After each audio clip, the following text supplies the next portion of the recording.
Hello बच्चों, मेरे class में आप सभी का हार्दिक स्वागत है। तो आज का यह विषय उन बच्चों के लिए है जो वेस्ट बंगाल बोर्ड के अंतर्गत क्लास 12 के 3rd सेमेस्टर में हैं। उन्हें कबीरदास जी की साखी और पद को पढ़ना होता है। तो मैं कबीरदास जी की साखी से आज 5 नंबर दोहा को आपके समक्ष प्रस्तुत कर रही हूँ। आज मैं इस दोहे की सप्रसंग व्याख्या प्रस्तुत करूंगी। तो जो बच्चे मेरे चैनल पर नए हैं वे चैनल को सब्सक्राइब जरूर कर लें। कबीरदास जी के दोहे से संबंधित बहुत से वीडियो आपको मेरे चैनल पर मिल जाएंगे और उन सभी वीडियो का लिंक मैंने डिस्क्रिप्शन बॉक्स में दे दिया है।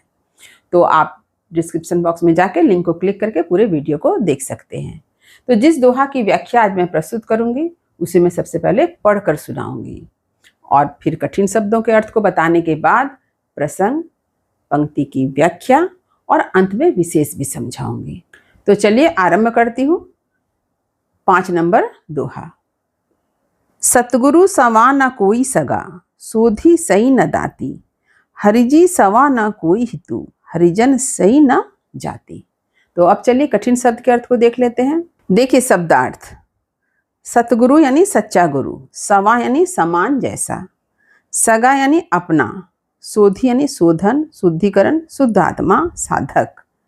सही का अर्थ होता है जैसा, दाती माने देने वाला, हरिजी यानी ईश्वर, हितु यानी भला चाहने वाला, हितैषी, हरिजन यानी वैष्णवजन, भक्तजन, जाति यानी वंश, कुल। अब चलिए मैं पंक्ति की व्याख्या प्रस्तुत करती हूँ। तो प्रस्तुत दोहा का प्रसंग क्या है इसे पहले समझते हैं। तो प्रस्तुत दोहा में कबीरदास जी ने सतगुरु के महत्व को बतलाया है कि इस संसार में आपका सबसे अपना कौन है? सतगुरु है। सतगुरु के अतिरिक्त इस संसार में कोई भी आपका अपना सगा नहीं है, क्योंकि सतगुरु जो होते हैं वही आपको सच्ची राह पे चलना सिखलाते हैं।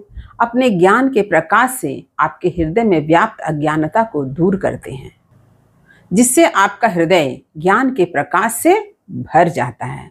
तो अब चलिए मैं पंक्ति की व्याख्या करती हूँ। देखिए, सतगुरु सवा न कोई सगा। सतगुरु यानी सच्चा गुरु, यानी सच्चा गुरु के जैसा, सवा यानी सच्चे गुरु के जैसा, कोई सगा। इस संसार में कोई सगा ना मतलब नहीं है। सतगुरु सवा ना कोई सगा, यानी सच्चे गुरु की तरह इस संसार में कोई भी आपका सगा यानी अपना नहीं है। सोधी सही न दाती। सोधी का अर्थ क्या है? शुद्ध आत्मा साधक, यानी जिसकी आत्मा शुद्ध हो। जिस साधक के आत्मा क्या है? शुद्ध हो, उसे कहा गया सोधी। तो शुद्ध आत्मा साधक के समान कोई भी दाती यानी देने वाला नहीं है। यानी जिस व्यक्ति की आत्मा शुद्ध होती है, ऐसे साधक जो होते हैं वे क्या करते हैं? अपने शिष्य को सारा ज्ञान देते हैं। तो ये शुद्ध आत्मा साधक कौन है? ये तो गुरु हैं। हरिजी सवा न कोई हित। हरिजी यानी ईश्वर। ईश्वर के जैसा कोई भला चाहने वाला भी नहीं होता है। हितु मने भला चाहने वाला। हरिजी सवाना यानी ईश्वर के जैसा हमारा भला चाहने वाला इस संसार में कोई दूसरा नहीं है। हरिजन सही न जाती। और हरिजन यानी प्रभु भक्त, जो वैष्णव जन है, उनसे अच्छा और कोई जाति संसार में नहीं है। जो प्रभु भक्त होते हैं वे ही सबसे संसार में श्रेष्ठ हैं।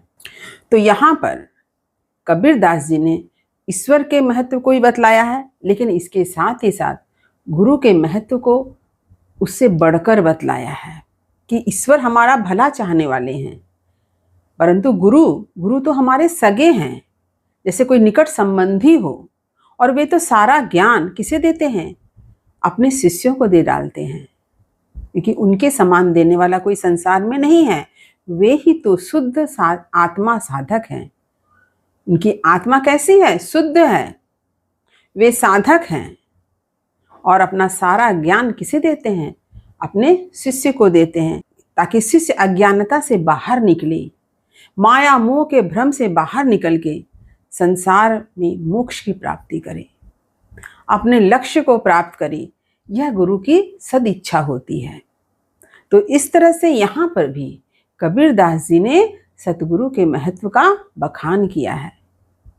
उन्होंने तो स्वयं कहा है, गुरु है बड़े गोविंद ते मन में देख विचार, यानी मन में विचार करके देखो कि गुरु तो ईश्वर से भी बड़े हैं। गोविंद यानी ईश्वर, ईश्वर से भी बड़े गुरु हैं।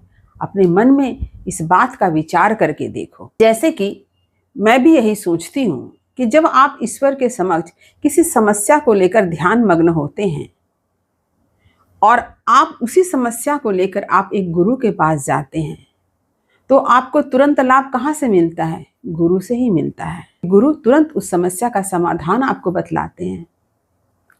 ईश्वर ने गुरु को ही तो माध्यम बनाया है ताकि वे आपको सच्चे मार्ग पर चला सके।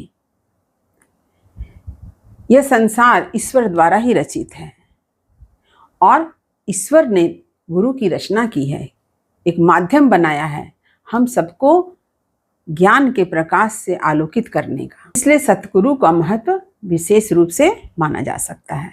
आप लोगों ने भी देखा होगा कि परीक्षा नजदीक है। अब आपको क्या करना है? पढ़ना है। कुछ समझ में नहीं आ रहा है, कैसे पढ़ें कैसे पढ़ें। आप मंदिर में बैठ गए और ईश्वर से पूछ रहे हैं मन ही मन कि हे ईश्वर, मुझे रास्ता दिखाइए, मैं कैसे पढ़ूं, मुझे कैसे याद होगा।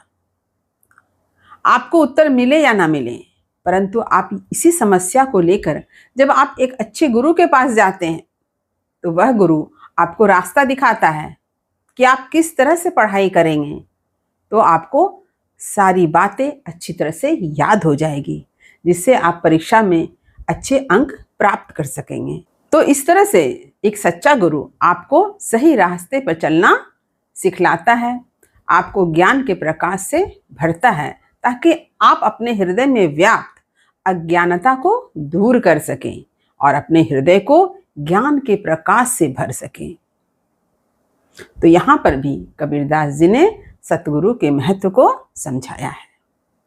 अब इसके विशेष की बारी। तो हमेशा की तरह आपको स्क्रीन पर एक एक करके पॉइंट बना के मैंने विशेष को लिख दिया है। इसे आप समझते हुए अपने कॉपी में जरूर लिख लें, क्योंकि यह बहुत ही जरूरी है, बहुत इम्पॉर्टेंट है कि जब आप किसी दोहा, किसी भी पंक्ति की व्याख्या करते हैं तो प्रसंग के साथ साथ विशेष भी जरूर लिखें ताकि आपको अधिक से अधिक अंक प्राप्त हो सके। तो उम्मीद करती हूँ कि इस दोहा का अर्थ आपने अच्छी तरह से समझ लिया होगा। फिर भी यदि कहीं कुछ समझने में दिक्कत हुई हो तो कमेंट अवश्य करें, वीडियो को लाइक करें और सभी पढ़ने वाले विद्यार्थियों में इसे शेयर करना ना भूलें। और जो बच्चे मेरे चैनल पर नए हैं वे चैनल को सब्सक्राइब जरूर कर लें ताकि हर नई वीडियो का नोटिफिकेशन आपको तुरंत मिल सके। तब तक पढ़ते रहिए, जीवन में आगे बढ़ते रहिए। मेरी शुभकामनाएं आप सभी बच्चों के साथ है। धन्यवाद।